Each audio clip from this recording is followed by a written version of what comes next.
여러분들을 의인이라고 말씀하시는 줄 믿습니다. 의인들아, 찬송은 정직한 자들이 마땅히 할 것이니 우리 모두가 하나님께서 정직하게 진실하게 살피신다라고 말씀을 하시는 것 같습니다. 하나님은 우리의 도움이시고 방패 되시는 줄 믿습니다. 이 은혜가 여러분들과 함께하기를 주의 이름으로 축원합니다. 오늘은 제가 복음이 어떻게 확장되는지, 복음의 진행 방향 과정들을, 구원의 과정들을 오늘 안식과 관련해서 함께 나누고자 합니다. 여러분들이 잘 아시는 대로 복음은 멀리 있지 않습니다. 우선 나로부터 시작되는 것입니다. 아브라함이 먼저 하나님께서 그를 부르셨고 그 믿음을 통해서 그 가정을 그리고 또 나라와 민족을 열방을 향하여 복의 근원이 되게 하셨던 것처럼 나를 통해 우리 가족이 그리고 또 우리 가정을 넘어서 울타리를 넘어 이웃들에게 그렇게 점점 지경이 넓어지게 되는 것입니다. 이것을 저는 복음의 확장성이라고, 구원의 과정이라고 말씀드리고 싶은 것입니다. 이렇게 말씀드릴 수 있는 이유는 에베소서 4장 6절 이하의 말씀에 보면 우리 하나님은 만유의 아버지시라고 말씀하고 있습니다. 모든 것 위에 계시고 모든 것을 통하여 계시고 모든 것 안에 계시는 분. 그래서 에베소서 4장 10절 말씀에 보면 예수님께서 오신 이유를 만물을 충만하게 하시기 위하여 오셨다라고 고백합니다. 여러분, 만물이 충만할 때까지 하나님의 영광과 은혜 안에 거하고 참 안식을, 참 자유를 누리게 하기까지 우리 하나님께서는 지금도 쉬지 않고 일하시는 줄 믿습니다. 복음의 핵심, 이것을 제가 지난주에 말씀드렸습니다. 예수께서 하나님의 아들 되시고 그리스도 되시고 우리의 주인 되신다라고 하는 사실을 말이죠. 이것이 우리 안에서 그리고 또 내 안에 그냥 마음속에서만 간직하면 되는 것이 아닙니다. 확장되게 하기 위하여 만물이 충만한 은혜를 누리게 하기 위하여 우리가 입술로 선포해야 하는 것도 중요하고 삶으로 살아내는 것도 중요하다라는 사실을, 예수 닮은 그리스도의 향기가 우리를 통해서 많은 사람들에게 증거되게 하기 위해 우리를 부르셨다라고 하는 이 진리를 여러분 믿으시기 바랍니다. 복음에는 능력이 있습니다. 살아 운동력이 있고 또한 전진하려고 은혜와 기쁨을, 복된 소식이니까요, 기쁨을 많은 사람들에게 증거하는 확장성이 있다라는 사실을 여러분 기억하셔서 우리를 그 복된 소식에, 기쁜 소식에 감사함과 행복함을 전하는 도구로 사용하시기를 원하시는 우리 하나님의 그 손길에 예하고 순종할 수 있는 저와 여러분일 수 있기를 주의 이름으로 축원합니다. 우선은 우리가 성경이 어떻게 시작되었는지부터 살펴보면 좋겠습니다. 성경은 창조주 하나님부터 선포하지 않습니까? 온 세상 만물을 다른 누구도 아닌 나를 위해, 우리를 위해 하나님께서 지으셨다라는 이 진리를 여러분 믿으시기 바랍니다. 온 세상 만물을 지으시고 마지막에 인생들을, 사람을, 남녀를 창조하셨습니다. 완벽하게 창조하신 다음에 사람을 두시면서 우리에게 명령하신 복의 명령이었죠. 생육하고 번성하여 땅에 충만하고 이 모든 생물을, 만물을 다스리라 말씀하셨습니다. 다스리라고 하는 것이 다름이 아니죠. 그 안에서 원리를 발견하고 하나님의 하나님 되심을, 손으로 이렇게 하는 거, 흙 파는 거 어려울 수 있으니 큰 굴삭기를 한번 개발해봐. 하늘을 나는 새들을 바라보면서 비행기를 한번 좀 개발해봐. 저 물고기를 보면서 잠수함을 좀 개발해봐. 이런 식이었던 거죠. 이런 것들이 다스림의 놀라운 통치에 하나님께서 어떻게 이치를, 세상을 이끄시는지를 너희들이 한번 봐봐. 그리고 너희도 그렇게 지혜로운 사람이 되라고 그렇게 복의 명령을 해 주셨던 것입니다. 그런 다음에 모든 것들이 다 완벽하였습니다. 그리고 하나님께서 안식하셨습니다. 쉬셨습니다. 이 안식의 개념이 창세기 2장 2절 말씀에 나와요. 그런데 중요한 것은 그 바로 앞에 창세기 2장 1절 말씀에 뭐라고 선포하냐면, 한번 따라해 보시겠습니까? 다 이루었다. 이게 1절이에요. 2장의 1절 말씀에 다 이루었다 라고 이야기하고, 2절 말씀에 그런 다음에 안식하셨다, 쉬셨다 라고 말씀하세요. 3절 말씀에 그날을 복되게 하셨고 거룩하게 하셨다라고 말씀하십니다. 이러한 까닭에 구약에서 제일 중요한 개념이 안식인 것입니다. 안식. 한번 따라해 보세요. 안식. 안식. 우리에게 안식 주시려고 다 이루신 겁니다. 그런데 다 이루었다, 어디서 많이 들어본 거죠. 예수님께서 십자가를 짊어지실 때 뭐라고 말씀하셨다고요? 다 이루었다. 왜요? 안식 주시기 위해, 구원함, 생명 주시기 위해 이렇게 말씀하신 거예요. 근데요, 성경에서 다 이루었다가 몇 번 나올까요? 3번 나옵니다. 세 꼭지에 나와요. 창세기 2장에 나와요. 그리고 십자가에 못 박히시면서 다 이루셨다라고 중간에 나온 거예요. 그러면 균형상 어디에 나오면 좋을까요? 처음 나왔어요? 요한복음에 나왔어요? 중간에? 그 다음에 어디에 나와야지 균형이 맞아요? 계시록의 마지막에 나와요. 마지막 21장에 보면, 제가 한번 읽어드릴게요. 보세요. 또 내게 말씀하시되 이루었다, 다 이루었다. 나는 알파와 오메가요, 처음과 마지막이라. 내가 생명수 샘물을 목마른 자에게 값없이, 어떻게? 값없이 주리니 이기는 자는, 이것을 저는 믿는 자라고 표현하고 싶어요. 믿는 자는, 이기는 자는 이것을 상속으로 받으리라. 나는 그의 하나님이 되고 그는 내 아들이 되리라. 하나님이 나의 하나님이 되고 우리는 그의 자녀가 되는 권세를 다 이루었다라고 말씀하시면서 믿음으로 이기는 자에게 선물 주시겠다라고 말한 거예요. 이것도 마찬가지, 처음도 마찬가지. 하나님의 하나님 되심, 온 세상 만물을 다 지으시고 다스리시고 왕 되시고 통치하신다라고 하는 이 진리를 믿고 믿음으로 그의 안에 있을 때, 예수 그리스도 안에, 하나님 안에 있을 때에 참 안식과 평안이 있어. 믿는 자에게, 고백하는 자에게, 늘 그렇게 인정하는 자에게 내가 너희를 지키고 너희를 보호하마, 걱정마, 이 은혜가 있다라는 겁니다. 사랑하는 성도 여러분, 안식은, 그리고 복은 멀리 있지 않습니다. 우리의 믿음의 고백, 늘 하나님을 하나님으로 인정하고, 그래서 구약에서 안식 개념이 중요하다고 말씀드렸죠. 어떻게 해요? 하나님이 나의 하나님 되시고 나는 그의 백성인 것을 늘 인정하면 되는 것입니다. 이것이 뒤이어 이제 나중에 십자가로 인해, 예수 그리스도를 인해 하나님은 나의 하나님은 똑같아요. 그런데 이제 달라졌어요. 그의 백성을 넘어서 우리가 그의 자녀 되는, 아들과 딸 되는 권세를 누리게 하시겠노라 라고 말씀하셨어요. 책임져 주시겠다라는 겁니다. 주님 안에서 참 쉼을 누리고 주님 안에 은혜와 복이 있어 라고 믿고 의지하는 자에게 이 놀라운 은혜가 있음을 여러분 기억하시기를 주의 이름으로 축원합니다. 옆에 있는 분들에게 우리 한번 인사해 보겠습니다. 복 되십니다. 왜요? 믿으니까. 우리가 하나님을 믿으니까, 하나님을 예배하기 위해 이 자리에 있으니까 여러분 복 되신 분이십니다. 오직 주님만을 섬기겠노라.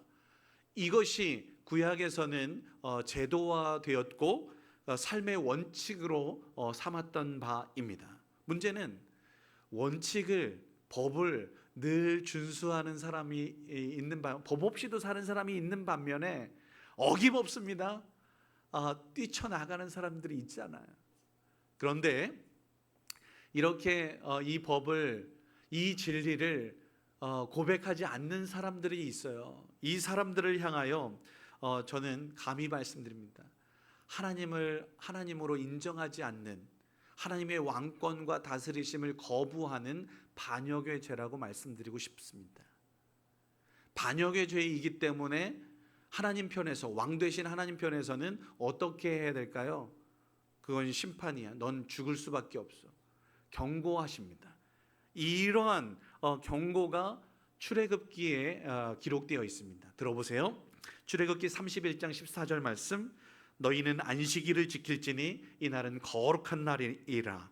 그 날을 더럽히는 자는 모두 죽일 것이니라. 그 날에 일하는 자는 그 생명이 끊어질 것이니라. 이렇게 경고하고 있어요. 근데 반대로 이 날을 거룩하게 준행하는 자를 하나님께서 존귀하다 말씀하십니다. 주님 안에서 즐겁게, 그리고 주님께서 책임져 주시겠다라고 약속하셨습니다. 이런 것들이 곳곳에 있는데 특별히 이사야 말씀을 읽어드릴게요. 이사야 58장 13절 말씀인데요. 만일 안식일에 너의 발을 금하여 내 성일에 오락을 행하지 아니하며 하고 안식일을 일컬어 즐거운 날이라, 여호와의 성일이라, 존귀한 날이라 하여 이를 존귀하게 여기고 너의 길로 행하지 아니하며 오락을 구하지 아니하고 사사로운 말을 하지 아니하면 내가 여호와 안에서 즐거움을 얻을 것이라. 내가 너를 땅의 높은 곳에서 올리고 야곱의 기업으로 기르리라. 여호와의 말씀이니라 라고 약속했어요. 여러분, 우리를 존귀하다라고 말씀하십니다. 이렇게 성일에, 거룩한 주일에 하나님의 하나님 되심을, 예수를 나의 그리스도로 고백하는 이 귀한 날 예배드리는 여러분들을 우리 하나님께서 존귀하다라고 말씀하시는 것입니다. 그렇게 이스라엘 백성들에게 언약하셨잖아요. 약속하셨잖아요. 이것이 바로 아브라함과 약속했던 언약과 다르지 않죠. 땅의 모든 족속이 너로 말미암아 복을 누리게 될 거야 라고 약속했잖아요. 이것이 복음의 확장성인데 어디까지일까요? 이것도 있습니다.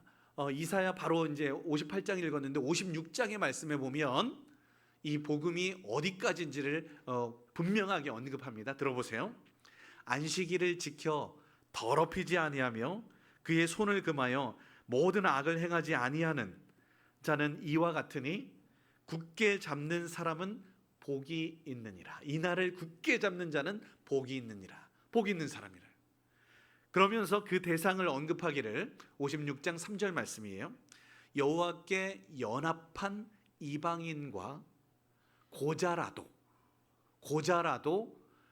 그렇게 복 있는 자야라고 말씀하신다. 무슨 말이냐면 당대에 여호와의 총회에 들지 못하는 사람들이 있었단 말이에요. 이방인들, 고자들 뭐 등등의 이런 사람들은 그 사람들은 들어올 수 없어. 이게 법이었어요. 그런데도 예외 조항이 있으니 여호와께 연합한 자, 이 안식일을 준행하는 자, 믿고 따르는 자들은 복 있는 자라고 말씀하고 있는 거예요. 여러분, 이 복을 지금 우리가 누리고 있는 거죠. 우리는 유대인이 아니잖아요. 그럼에도 불구하고 믿음으로 이것을 순종함으로 따르고 있단 말이죠. 값없는 은혜로 따르고 있다는 것입니다. 사랑하는 성도 여러분, 이게 바로 복된 소식입니다. 그런데 문제가 있어요. 유대인들이 이 은혜와 자비를 뒤로하고 형식을 더 우선순위에 둡니다. 제사보다 자비가 더 중요한 거거든요. 형식과 방법보다 그 정신이 더 중요한 거거든요. 예를 들어 볼게요. 안식일에 선을 행하는 것이 중요하죠. 생명 살리는 것이 중요하죠. 안식일의 진짜 주인은 하나님 되시죠. 안식일의 주인은 인자 되시죠. 예수님이시죠. 이것을 우리 예수님께서 선포하시고 가르치신 거예요. 아니야. 안식일에는 예배 드리는 게 중요해 라고 고집 부리는 사람들이 있어요. 고집불통 바리새인들. 그거 아니야. 선을 행하는 게 중요해. 예배하는 게 사랑하고 살리는 것이 생명이 중요해 라고 말하는 것이지 않습니까? 그렇게 우리 예수님께서 이 안식 개념을 제대로 풀기 위하여 우리에게 가르치시고 또 잘못된 것들에 대해서 이건 아니야 라고 외치시고 외치셨는데 그 결과가 무엇입니까? 안타깝게도 십자가 죽음이었습니다. 그런데 그 십자가 죽음도 하나님의 이끄심이었지 않습니까? 온 세상 모든 만물을 구원에 이르게 하기 위하여 하나님께서 직접 짊어지신 사랑이었습니다. 신약에서 이러한 까닭에, 구약에서는 안식 개념이 최고로 중요하다면 신약에서는 그래서 십자가 보혈의 은혜와 이것을 기꺼이 짊어지신 하나님의 아들 예수 그리스도가 진짜 중요한 것입니다. 예수가 그리스도 되심, 그 우리를 구원하시기 위해 이 땅 가운데 임하셨고 기꺼이 십자가 짊어지셨고 거기에서 끝난 게 아니라 부활하셨다라고 하는 이 사실이 얼마나 중요한지, 이것을 믿고 따르는 자, 고백하는 자에게 하나님께서 구원의 영생의 생명을 선물하시겠다라고 약속하셨습니다. 사랑하는 성도 여러분, 이것을 고백하는 자들에게 그런데 중요한 표징들이 있었습니다. 구약에서는 안식을 나 준행할래, 하나님을 따르고 믿고 따를래 라고 하는 것에 몸의 표징, 할례가 중요했던 겁니다. 근데 이제 신약에서 예수님을 나의 주로, 하나님의 창조주 되심과 성령의 역사와 임재, 이 모든 것 고백할 수 있도록 이끄시는 성령님의 인도하심, 이 모든 것들을 고백하고 나서 행했던 것이 뭐냐면 세례였던 겁니다. 사랑하는 성도 여러분, 그래서 이제는 세례, 예수 그리스도와 연합하는 이것이 얼마나 중요한지요. 이러한 까닭에 사도 바울은 오늘 로마서에서, 그리고 오늘 말씀하고 오늘 로마서 8장 읽었거든요.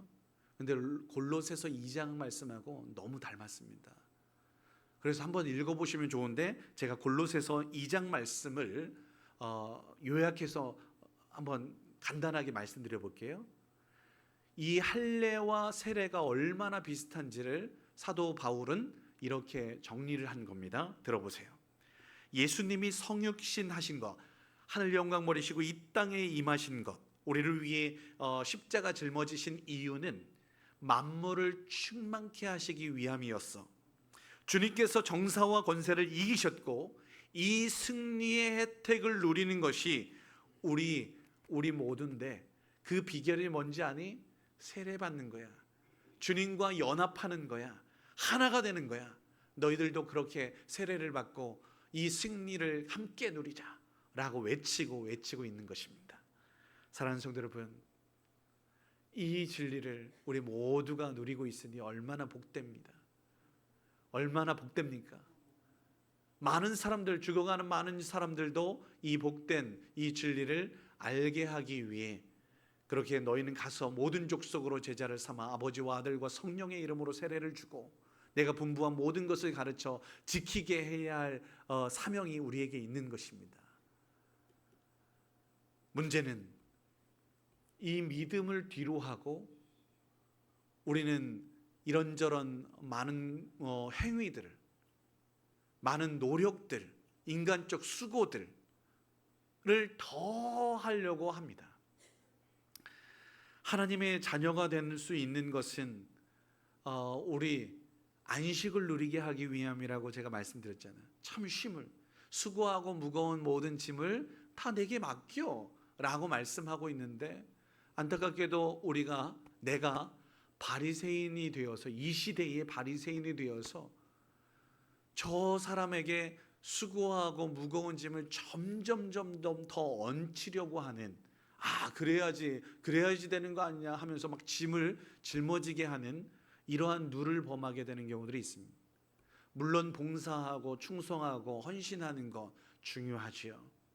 그러나 이것은 오늘 말씀의 제목처럼 하나님의 영광을 위해 기꺼이 하는 것입니다. 자발적으로 하는 것입니다. 하나님의 영광과 자유를 위하여 우리가 해야 할 일은 기쁨으로 그저 섬기고, 야 근데 어떻게 너는 그렇게 섬길 수 있니? 하나님께서 능력 주시면 돼. 믿음 주시니까 다른 거 다 뒤로 하고. 이러한 까닭에 여러분 예배 드리는 것도요, 헌신하는 것도요, 하나님 믿음으로 기쁨으로 드릴 수 있는 저와 여러분일 수 있기를 주의 이름으로 축원합니다. 정말 부탁드립니다. 그런데 나만 우선 내가 하다 보면 너무 즐거운데 이건 뭐 권면할 수 있죠. 그런데 많은 사람들에게 짐이 되어서는 안 됩니다. 왜? 아직은 어린 자녀들인데요, 아직 걷지도 못하는데 너 뛰어, 못 뛴다고 막 뭐라고 승질 내겠습니까? 이거 아니죠. 아직은 어린 신앙들이 분명히 있을 것입니다. 그들도 영광을 누리게 하기 위하여, 그들도 섬김의 나눔의 기쁨들을 알게 하기 위하여 우리 조금 더 기다려줄 수 있는 넉넉함이 필요한 때입니다. 오늘 믿음이 부족한 많은 사람들에게 사도 바울은 권면합니다. 하나님의 아들이 되어야 해. 너희들이 하나님의 자녀가 되어야 해. 근심과 걱정은 뒤로 하고 주님만 믿고 따를 수 있는 하나님의 사람이 되어야 해. 사랑 안에 거하자. 하나님의 사랑 안에 거하자. 하나님의 생명을 누리고 자유하자 라고 권면할 수 있는 저와 여러분일 수 있기를 주의 이름으로 축원합니다. 탄식과 고통 속에 있는 많은 사람들에게 너도 하나님의 자녀, 아들과 딸이 될 수 있어. 하나님의 아들들이 될 수 있어. 신음하고 무거운 짐, 힘들고 어려운 눈물 짓고 있는 많은 이들에게 너의 눈물을 하나님께서 닦으시기를 원하셔 라고, 주 예수를 믿으라. 그리하면 너와 내 집이 구원을 얻게 될 것이야 라고 말할 수 있는 우리 모두가 되어야 할 줄 믿습니다. 신음하는 많은 사람들에게 자유를 경험하게 하는 그러한 은혜를 우리 모두가 누릴 수 있게 되기를 소원합니다. 하나님의 영광에 참여할 수 있도록 우리 닫혀져 있는 입술을 열어야 될 때입니다. 그리고 또한 우리 삶이 더 기쁨 가운데 가득할 수 있도록 많이 웃으시고, 또 많은 사람들 격려해 주시고, 또 더 많이 섬겨 주시고, 그렇게 나아갈 수 있는 우리 모두가 되기를 주의 이름으로 축원합니다. 한 가지만 더 말씀드릴게요. 우리는 믿음 가운데 하나님의 말씀에 순종합니다. 어떠한 행위와 노력과 수고, 이것이 구원에 이르게 하는 것이 아니라는 사실, 그야말로 값없이 은혜로 하나님께서 주신 은혜로 산다라는 것, 이것을 꼭 기억하십시오. 창세기의 핵심은 족장들의 그 하나님의 자녀되는 그 비결을 말하고 있는 것입니다. 아브라함부터 12장부터 아브라함, 이삭, 야곱으로 끝나죠. 그런데 이것이 바로 우리에게 오늘 말씀하는 바 진리입니다. 아브라함의 믿음을 여러분 기억하십시다. 살아계신 하나님, 그분 안에 있을 때에 하나님께서 때를 따라 입을 거, 또한 먹을 거, 마실 거 다 허락하실 것입니다. 이삭의 순종처럼 우리도 하나님의 말씀에 기꺼이 순종하면 하나님께서 여호와 이레로 또 다른 하나님의 손길을 보게 하실 것입니다. 내가 잘나서가 아닙니다. 하나님의 값없는 은혜, 야곱의, 이스라엘의 그 은혜를 하나님 누린 사람들이 하나님의 백성인 것이지요. 오늘 하나님의 영광과 자유와 하나님을 향한 이 시대에 신음하는 많은 사람들에게 하나님의 아들들, 자녀되는 권세를 주기 위하여 우리가 믿음도, 그리고 또한 순종함도 하나님께 값없는 은혜로 이렇게 우리를 부르셨다라고 하는 이 진리에 따라서 많은 사람들을 구원으로 이끌고 생명으로 이끌어야 할 그 사명을 잘 감당할 수 있는 저와 여러분, 우리의 힘으로 안 된다고요? 예, 지금 성령 강림 절기인데요, 주 하나님께서 성령을 통하여, 말씀을 통하여 믿음을, 그리고 또 믿음과 하나님과 더 깊은 교제를 통하여 기도함을, 예배드림을, 그리고 또 부어주시는 은혜와 성령의 임재를, 그리고 그리하여서 많은 사람들에게 하나님의 자녀되는 하나님 나라를 이 땅 가운데 일구는 놀라운 은혜의 선순환이 우리 가운데 펼쳐지게 되기를 주의 이름으로 축원합니다. 기도하겠습니다. 거룩하신 아버지 하나님, 주님께서 허락하시는 영광과 자유를 누리기를 소원합니다. 참 쉼과 안식을 누리게 하여 주시고 생명을 얻는 주의 귀한 백성들일 수 있도록 도우시옵소서. 그 방법은 믿음에 있음을 고백합니다. 하나님을 나의 하나님으로, 나의 왕으로 고백하게 하여 주시옵소서. 그리하여 하나님께서 지키시고 보호하시고 이끄실 것을 믿어 모든 것을 주님께 의탁할 수 있는 우리 모두가 되게 하여 주옵소서. 결코 내가 주인이 아님을 늘 기억하여 반역의 죄를 범하지 않게 하여 주옵소서. 이 땅에 임하신 예수님을 나의 주, 나의 하나님이라고 고백하여서 우리 모두가 하나님의 자녀가 되는 권세, 하나님의 영광에 참여하는 자, 자유케 되는 은혜 누릴 수 있도록 도우시옵소서. 그렇게 믿고 따르기로 다짐하고 나아가는 주의 귀한 백성들 가운데 함께하여 주시옵소서. 함께하여 주실 주님을 기대하며 감사하며 예수님의 이름으로 기도드립니다. 아멘.